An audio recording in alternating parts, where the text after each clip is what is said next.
அனைவருக்கும் வணக்கம். இந்த பதிவில் மார்ச் மாதம் 3ஆம் தேதி தேய்பிறை அஷ்டமி. இந்த தேய்பிறை அஷ்டமி என்று யாரெல்லாம் வழிபாடு செய்யலாம் அப்படி என்றால், கடன் பிரச்சனை இருப்பவர்கள், தொழிலில் நஷ்டம் அதிகமாகிக்கிட்டே இருக்குது அப்படி இருப்பவர்கள், கிரகத்தால் பிரச்சனை இருப்பவர்கள், தோஷம் இருப்பவர்கள் அந்த நாளன்று வழிபாடு செய்ய அந்த பிரச்சனைகள் உங்களை விட்டு விலகும். இந்த தேய்பிறை அஷ்டமி என்று வராகி அன்னை வழிபாடு செய்பவர்கள் வராகி அன்னை வழிபாடு செய்யலாம். பைரவரை வழிபாடு செய்பவர்கள் இன்றைய நாள் பைரவர் வழிபாடு ரொம்ப சிறப்பான நாள். ஏன்னா ஞாயிற்றுக்கிழமை அமைந்திருப்பது பைரவருக்கு மிக சிறப்பான நாள். ஞாயிற்றுக்கிழமையும் செவ்வாய்க்கிழமையும் நமக்கு தேய்பிறை அஷ்டமி அமைஞ்சது அப்படின்னா அந்த நாளன்று நம்ம தவற விடாமல் இருப்பது ரொம்ப நல்லது.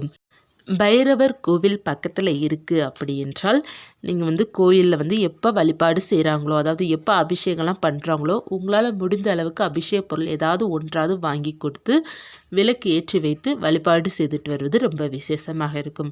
அதே போல் உங்கள் வீட்டு பக்கத்தில் வராகி அன்னை ஆலயம் இருந்தாலும் போயிட்டு வரலாம். இல்லை எதுவுமே இல்லை அப்படின்னா நீங்கள் வீட்டில் இருந்தபடி எளிமையான முறையில் சுவர்ண ஆகர்ஷண பைரவர் படம் இருந்துச்சுன்னா அவங்களுக்கு முன்னாடி ஒரு அகல் விளக்கு ஏற்றி வைத்து நீங்கள் வழிபாடு செய்யலாம். ஒருவேளை இந்த நாள் ஞாயிற்றுக்கிழமை அமைஞ்சிருப்பதனால் நிறைய பேருக்கு அசைவம் எடுத்து சாப்பிட்ற பழக்கம் உண்டு. அந்த அசைவம் எடுத்து சாப்பிட்ற பழக்கம் இருப்பவர்கள் எல்லோருமே உங்களால் மாலை நேரம் வழிபாடு செய்ய முடியாது. முடிந்தால் காலை வழிபாடு செய்யலாம். அப்படி இல்லை என்றால் நீங்கள் மாலை நேரம் வழிபாடு செய்ய முடியாது. ஏன்னா அசைவம் சாப்பிட்ருப்பவர்கள்.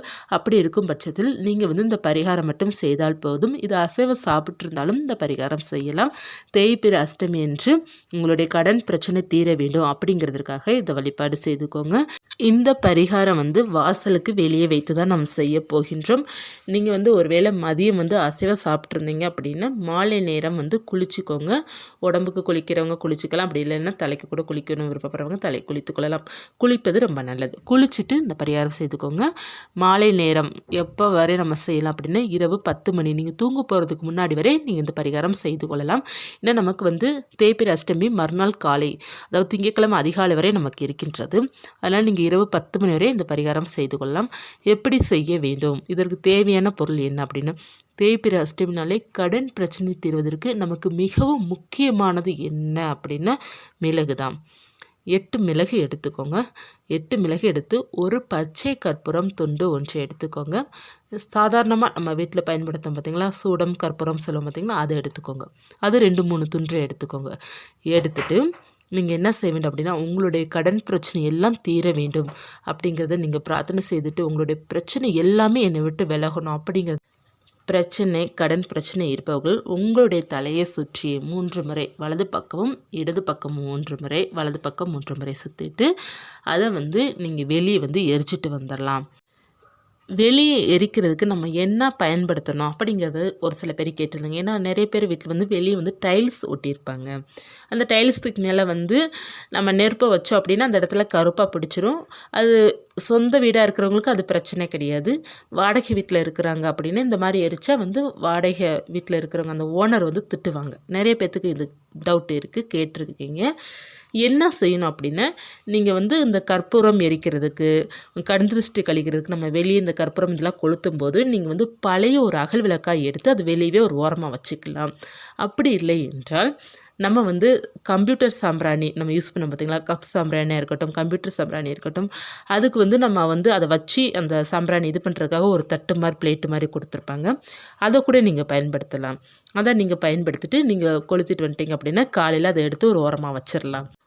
கண் திருஷ்டி போகுவதற்காக, கடன் பிரச்சனை தீர்வதற்காக நம்ம செய்கின்ற பரிகாரத்தை வாசல் வெளியே நம்ம செய்கிறோம், அதாவது வீட்டுக்கு வெளியே செய்கிறோம், நம்ம கேட்டை தாண்டி செய்கிறோம் அப்படின்னா அது திரும்பி பார்க்கணும் அப்படிங்கிறது கிடையாது. அதனால் நீங்கள் நைட்டு கொளுத்தி விட்டு நீங்கள் அது எரியிற வரை அணையிற வரை நான் நின்று பார்க்கணும் அப்படிங்கிறதுலாம் கிடையாது. நீங்கள் எரிச்சிட்டு நீங்கள் வந்துடலாம். காலையில் அதை எடுத்து நீங்கள் டிஸ்போஸ் பண்ணிக்கலாம். அது அப்படியே இருக்கலாம், ஒன்றும் இல்லை. அந்த இடத்துல சேஃபாக இருந்தால் மட்டும் நீங்கள் வந்துடலாம். ஒருவேளை சேஃப் இல்லை அப்படின்னா கொஞ்சம் நின்று பாருங்கள். ஏன்னா நமக்கு சேஃப் ரொம்ப முக்கியம். அந்த தீ மற்ற எதுலையாவது பற்றக்கூடாது இல்லையா. இப்போ செடி இடி பக்கத்தில் பிளான்ட் இந்த மாதிரி வச்சுருக்கிறீங்க அப்படின்னா அதில் லைட்டாக பட்டால் கூட அது ஏதாவது ஆகிடும். அதனால் பார்த்தீங்க அப்படின்னா கவனமாக இருந்துச்சு, அந்த இடத்துல சேஃபாக இருக்குது அப்படின்னு நீங்கள் அதை கொளுத்தி விட்டு பெசாமல் திரும்பி பார்க்காம நீங்கள் வந்துடலாம். அப்படி இல்லைன்னா நின்று அது நல்லா எரியிற வரை பார்த்துட்டு நீங்கள் அதுக்கப்புறம் அதை எடுத்து அப்போதே நீங்கள் டிஸ்போஸ் பண்ண வேணால் காலையில் பண்ணிக்கோங்க. கேட்டை போட்டுட்டு நீங்கள் தூங்கிக் கொள்ளலாம். நல்ல ஒரு பரிகாரம். இந்த பரிகாரம் 8 மிளகு எடுத்து பச்சை கற்பூரமும் ஒரு சுடம் 2 சுடம் கூட போட்டுக்கோங்க. ஏன்னா மிளகு நன்றாக எரிய வேண்டும். அது நல்லா எரியும் போது உங்களுடைய கடன் பிரச்சனை எல்லாமே தீர்ந்துடும். இந்த பரிகாரம் செய்வதற்கு நீங்கள் அசைவம் சாப்பிட்டா கூட நீங்கள் செய்யலாம். முடிந்தால் குளிச்சுக்கோங்க. அப்படி இல்லைன்னா முகம் கை கால் மட்டும் கழுவிட்டு நீங்கள் இதை செய்துக்கோங்க. இரவு 10 மணிக்குள்ளே நீங்கள் செய்து கொள்ளலாம். நல்ல ஒரு மாற்றத்தை கொடுக்கக்கூடிய ஒரு அற்புதமான பரிகாரம் இந்த பரிகாரம்.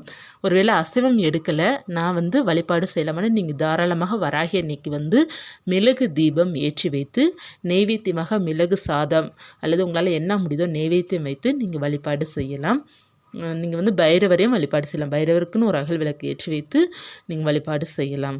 வழிபாடு இந்த நாளன்று செய்வது உங்களுக்கு இருக்கிற பிரச்சனை எல்லாமே தீரும். சனி தொல்லை உங்களை விட்டு விலகும். எல்லா பிரச்சனைக்கும் ஒரு முற்றுப்புள்ளி கட்டாயமாக வரும். நம்பிக்கையோடு இதை செய்து பாருங்கள். வழிபாடு என்பது ரொம்ப ரொம்ப முக்கியம். வழிபாடு செய்ய முடியாதவர்களும் இந்த பரிகாரம் செய்யலாம். வழிபாடு செய்தாலும் இந்த பரிகாரம் செய்யலாம். கடன் பிரச்சனை தீர்வதற்காக வாசல் வெளியே நம்ம கற்பூரம் எரிக்கிறது மிக மிக மிக நல்லது. இதை வாரந்தோறும் ஞாயிற்றுக்கிழமை கூட நம்ம செய்வது ரொம்ப விசேஷமான பலனை கொடுக்கும்.